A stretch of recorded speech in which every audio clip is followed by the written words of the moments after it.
What's going on, everybody? Welcome back to the Andrew Thompson Interviews YouTube channel. The second year in a row, I am here with Chris Hero at the Gathering here in Charlotte, North Carolina, man. Chris, how you doing, man? It's good to see you again. We had to, we got Michael Bokikio from Highspots in the back. We had to commemorate this, man. It's been a year. You interviewed me a year ago, and also I started doing interviews a year ago. So I interviewed the Glamour Girls and the Mulkeys. So, but two tandem interviews, so it's interviewing two people at the same time is tough. How you doing, man? Did you enjoy yourself? I am having a great weekend. It's good seeing everybody. Was not able to get as many interviews as I was hoping for, but overall it was still great seeing everybody. We got to end on a good note. We got to end on a good note. And you know what? Look at this, man. Ray of Sunshine just came in like, you know what? Hey. Let's do another one. But like you did, you talk about you doing your interviews on Highspots. Got interviews with Mike Bailey up there. I know you're doing with Jonah. A plethora of other wrestlers, current and former in-ring performers. What's it been like sort of transitioning to that, doing that more sort of the interviewer stage now? What's that been like for you? I love it. But it's also a curse because I put so much research into these that I know, like, I'm like, man, I got to spend a couple days just really nailing this down. And then I'm a little procrastinator sometimes, so I'm not getting a lot of sleep. But it's been so much fun. And you're an interviewer. I love when I can ask a question and I can see the look on their eyes. It's like, who told you that? Where'd you get that? Or why are you asking me that? One of my inspirations, I'm not sure if you're familiar. Have you ever seen interviews by a gentleman named Nardwuar? Yes. Yes, he is a huge inspiration of mine. He has a TED Talk that explains his interview style because he is really quirky.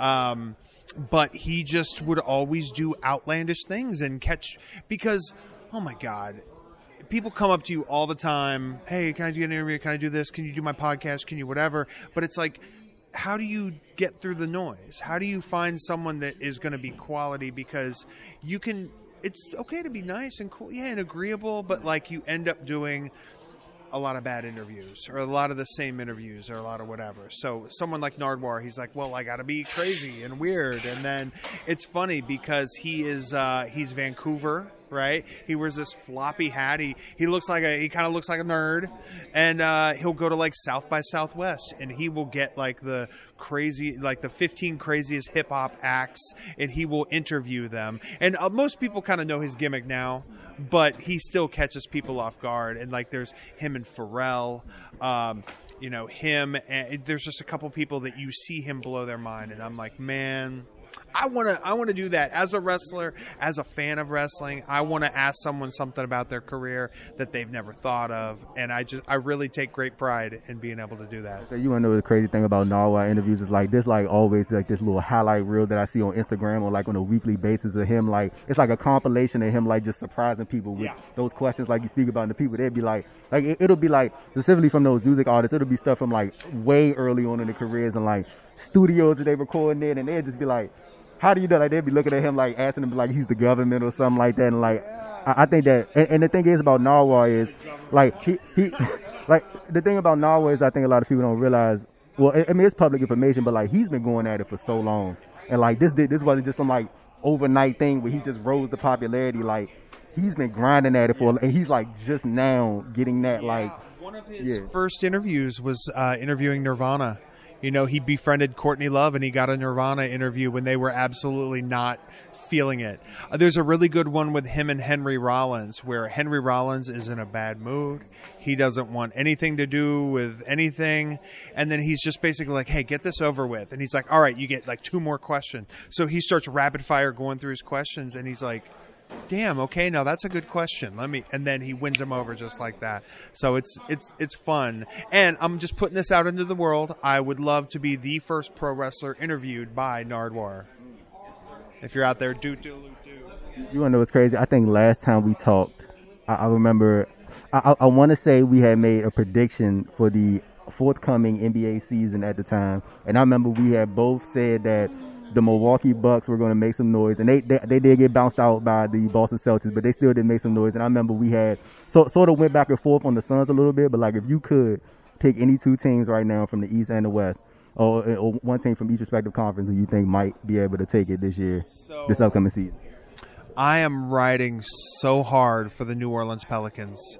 I mean, I'm a Duke guy, right? And I feel that Zion Williamson is so special. He is so special, and he is so, I don't want to say hated on, but people pick on him nonstop. There is just bullshit. I block people for calling him fat and all that. I'm like, man, this man is incredible. So one, I'm excited to see him get into this season healthy, right? That run that they had last year where they almost upset the Phoenix Suns, which I loved. They just have they had some good rookies on that team last year. They got CJ McCollum, Brandon Ingram is flexing out a little bit, and now with Zion, I mean, that he is a difference maker. So putting him, a healthy Zion, and who knows what he's able to do. His stats for, he's played, over 3 years, he's played 82 games or 83 games or something like that. We don't have a huge sample size, but he is a difference maker, and he'll take that attention off of Ingram, off of CJ, and they're just going to be so chaotic. I'm very excited to see what they do. I want them to get in the playoffs. I'm going to make a little bit of noise.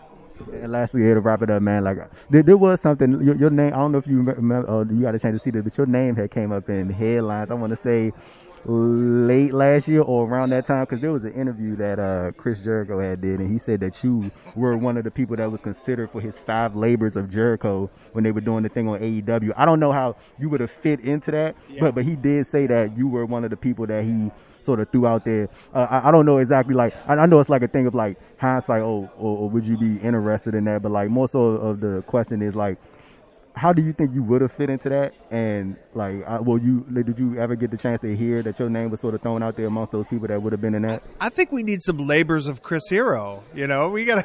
But I will say you're welcome for getting Juventud in the mix, because whatever was speculated, I believe that was what ended up happening. So. Man, and I feel like last year I'm like, man, hey, I'm just waiting for the right thing to hop back in, and here we are a year later. I'm still waiting for that right thing. I feel like I've said this a little bit on my Twitch, Chris Hero Twitch. If you mess around with that, I do these killer watch-alongs. I've really been enjoying it, but I'm really candid there with my I call it my territory. That's all my people. I love wrestling. And there's so much good stuff going on, but it's almost too much good stuff going on that it's just a lot of noise. And I don't want to interject myself right in the middle of a whole noisy situation. And that's not that I don't believe in myself or have faith that whatever I do is going to kick ass. I know it will, but I want to set myself up for success. And the example that I've used a lot in personal conversations is like Mania weekend last year, right? How many graphics did you see for matches that are just like unreal, like a dream match, like holy shit, like whatever, right? Like, and how many of those matches did you watch in full? How many of them have you seen GIFs of? And how many of them did you even forget happened, right? And these are very talented wrestlers from all over the world. So I am just being very thoughtful about what I do. I've got a couple things in mind. Not to get into it, I also have some personal stuff going on family-wise that has made it difficult to concentrate. But we're going in the right direction. I'm excited. I got these interviews that I do. I got some appearances. I do a little bit of producing. I help out with a couple shows here and there. I'm in discussions with a couple groups about also helping out. I love looking at wrestling from the other side and building relationships with people. I've got some stepchildren, some step nephews and nieces on the independents that I watch and kind of help. Yeah, because the time that I spent with Ring of Honor, I think I built relationships with a lot of really good people, and I just want them to succeed, man. And you can tell when you talk to people how much they love it, and you know they're gonna make it. You just don't know what it is. So I'm just kind of along for the ride, and like if I can toss them a bone here or there, and then they're like 10 years down the road, they're like, yeah, man, he really helped me. I'm like, oh, that's good for me. So. And lastly, man, before we get out of here, I did want to pose one question to you because you sort of prompted in my head, but I know this like a loaded one. But like when you look back on everything that you've been able to accomplish, I'm talking about just in life and through your wrestling career in general, you happy with what you've been able to do? Yeah, absolutely. It is mind blowing to go back and just because what are we? This will be September will be my 24th year. I realize I've been inactive for 2 years. I'm still going to count those 2 years. Hey, if Terry Funk can count, No, I just am overwhelmed with a lot of the things I've been able to do, the places I've been to travel, the time that I've spent, the people I've been in cars with, the blood, sweat, and tears I've shared with some people. It's really cool. I will say that I am content, but I'm not satisfied. I got plenty more to do, and I think I have something. But my body of work, speaks for itself. But I think I have something in here that can really change things. And I'm gonna keep working toward it, man. I wanna, I had my podcast for a minute. Can Chris Hero save wrestling? Right, that was the thought process, and that's what I feel, man. And it's not that wrestling needs to be saved, but like I want to push things forward. I want everything to be as good as possible. Right, when something is good, to me, it can be a disappointment if I think it should be great. Right, and if something is just okay, like it can be like an overwhelming success based on what it could have been. So I look at things not just what they are, but what they could be, good and bad. So I want to be a positive force. I feel like the wrestling world critically is like you got right and you got left, and it's like nobody knows how to work, nobody knows how to sell, nobody da-da-da-da-da, right? And then you have everything's awesome, everything's great, everybody's killing it, right? And it's like some of this is true and some of this is true, and I'm right in the goddamn middle, right? So I feel like in a positive, encouraging way, I got something to give, and I'm, whether it's physically, whether it's mentally, whether it's just kind of chatting with you right now and putting some media out there for people to look at and, make it, make their brain change a little bit or fluctuate. Like I'm all about that. Chris, did we do it? Yeah, we did it. We did it, man. Hey, Chris, I appreciate you doing this again, man. The second year in a row, me and Chris here at the Gathering. Maybe you'll see us next year for this. Maybe at the Gathering of the Juggalos. There you go. You might see us. might see us at that one too, man. But Chris, always a pleasure talking to you, man. I appreciate you, man. Hey, keep doing what you're doing. Support this man. And we got to do something. I don't know what. We'll do something. For sure. Ladies and gentlemen, I'm Andrew Thompson, the Andrew Thompson Interviews YouTube channel, signing off with Chris Hero, and we are out. Peace. Hey, doot, doodaloo, doot. Doot, doot.